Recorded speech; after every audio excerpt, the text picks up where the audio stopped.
Hi friends, అందరికీ good evening. అందరూ ఎలా ఉన్నారు? అందరూ బాగున్నారా? నేను ఇవాళ అయితే పులిహోర చేస్తున్నాను. చేస్తూ ఒక వీడియో అయితే పెట్టేద్దాంలే అని చెప్పేసి వీడియో చేస్తున్నాను. చూడండి, ఇదిగోండి చింతపండు ఉడుకుతుంది పులిహోరకు. ఇంకా వచ్చేసి ఆయిల్ పెట్టాను పప్పులు వేయించడానికి. పులిహోరలో వేయడానికి మొదటగా అయితే శనక్కాయ పప్పులు అయితే ఎంచుకున్నానండి. ఇలాగా ఇదిగోండి, బాగా ఎర్రగా వేగేసినాయి కదా. ఇలా వేగిన తర్వాత అవి పక్కన పెట్టుకున్నాను. ఇంకా చింతపండులోనే కాస్త పసుపు, పచ్చిమిర్చి కూడా వేసేసి ఇలా ఉడకబెట్టుకున్నానండి. బాగా వాటర్ అంతా పోయి దగ్గరికి వచ్చేంతవరకు ఉడకబెట్టుకోవాలి చింతపండు. ఒక స్టవ్ మీద పప్పులు వేయించేసాను, శనగపప్పులు. ఒక పక్క చింతపండు వేసి ఉడికించేసానండి. చూడండి, బాగా దగ్గర పడుతూ ఉంది కదా. ఇంకా అది కూడా దగ్గర పడేసింది. ఆ దగ్గర పడే లోపల మనము ప్యాన్లో వచ్చేసి ఆయిల్ హీట్ అయిన తర్వాత పోపు గింజలు, ఒట్టి మిర్చి అన్నీ వేసి బాగా ఎంచుకోవాలండి. తర్వాత కాస్త కరివేపాకు కూడా వేసేసాను. వేగిన తర్వాత ఇంగు వేసానండి కొద్దిగా. పులిహోర, దద్దోజనం వీటికైతే ఖచ్చితంగా ఇంగు ఉండాలండి, టేస్ట్ బాగుంటుంది. ఇంకా కాస్త కారపొడి వేసేసానండి.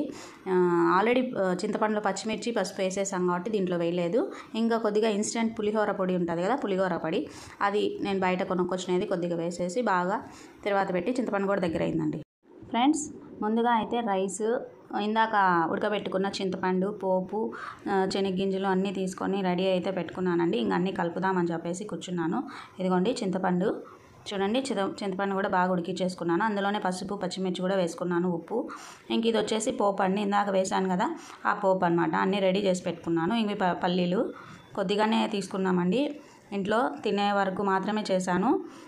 ఎలాగో చేస్తూ ఉన్నాను కదా అని చెప్పేసి వీడియో చేశాను. ఫస్ట్ అయితే సాల్ట్ కలుపుకుంటున్నానండి కొంచెము. ఆల్రెడీ చింతపండులో కొద్దిగా ఉందండి సాల్ట్, అందుకని చెప్పి లైట్గా సాల్ట్ అయితే రైస్లో వేసాను. తర్వాత ఈ ఉడికించుకున్న చింతపండు పులుసు అనమాట, చింతపండు పులుసును కూడా వేసేసి బాగా కలుపుకునేసినాను అనమాట అండి.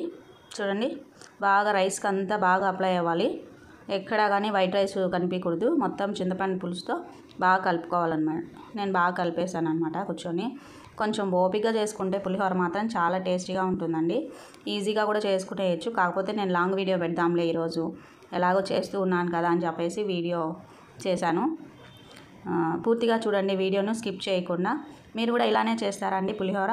మీరు ఇలా చేసే వాళ్ళు ఎవరైనా ఉంటే కనుక కామెంట్ బాక్స్లో కామెంట్ చేయండి. ఎంతమందికి ఈ పులిహోర ఇష్టమో అది కూడా కామెంట్ చేయండి. నాకైతే చాలా ఇష్టం అండి పులిహోర. ఇంకా గుడికి వెళ్ళినప్పుడు అమ్మవారి గుళ్ళల్లో అయితే ఖచ్చితంగా పులిహోరే దొరుకుతుంది. నాకైతే చాలా ఇష్టము. గుళ్ళో ప్రసాదానికి పులిహోరే చేస్తారు కాబట్టి పులిహోర అంటే అంత ఫేవరెట్ నాకు. పండగలు వచ్చినా కానీ ఏదైనా అకేషన్ జరిగినా ఇంట్లో పులిహోర మాత్రం ఖచ్చితంగా చేసుకుంటాం కాబట్టి ఈ పులిహోర అందరూ నేర్చుకుంటే బెటర్ అండి. అది కూడా బాక్సులు కట్టుకోవడానికి కూడా ఈజీగా చేసేసుకోవచ్చు అనమాట. పిల్లలు కూడా చాలా ఇష్టంగా తింటారు ఈ పులిహోరను. ఇదిగోండి, ఇంకా చింతపండు పులుసు అయితే కలిపేశాను. తర్వాత ఇంకా ఆ పోపు కూడా వేసేస్తాను.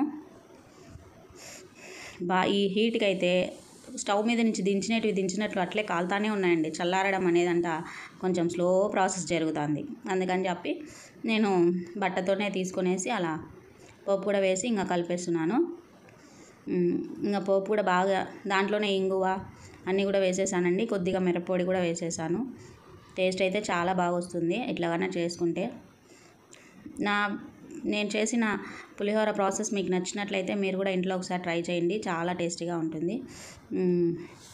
నేను రైట్ హ్యాండ్తోనే కలుపుతున్నానండి. మళ్ళీ చెప్తున్నాను, వీడియో ఫ్రంట్ క్యామ్ పెట్టుకొని నేను వీడియోస్ చేస్తున్నాను. నాకు ఎవరు సపోర్ట్ లేదు కెమెరా తీసేదానికి. అందుకని చెప్పి నేను సెల్ఫ్గా కెమెరా ఫ్రంట్ క్యామ్ పెట్టుకొని ఇలా అన్నీ చేస్తూ ఉంటానండి వీడియోస్.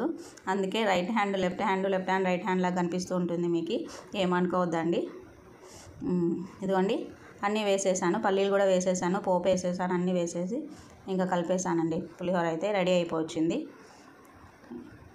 ఇంకా రేపు సాటర్డే కదా, ఎవరైనా చేసుకోవాలి అనుకుంటే మాత్రం చేసుకోవచ్చు. సాటర్డే స్పెషల్ అంటేనే లెమన్ రైస్, పులిహోర అంటారు కదా. ఈరోజు నేనైతే పులిహోర చేస్తూ ఒక వీడియో అయితే చేసేసాను. ఇదిగోండి, పులిహోర అయితే రెడీ అయిపోయింది. టేస్ట్ చూద్దామని చెప్పి ఒక ముద్ద అలా కొద్దిగా లైట్గా టేస్ట్ చూశాను. టేస్ట్ మాత్రం బాగుందండి.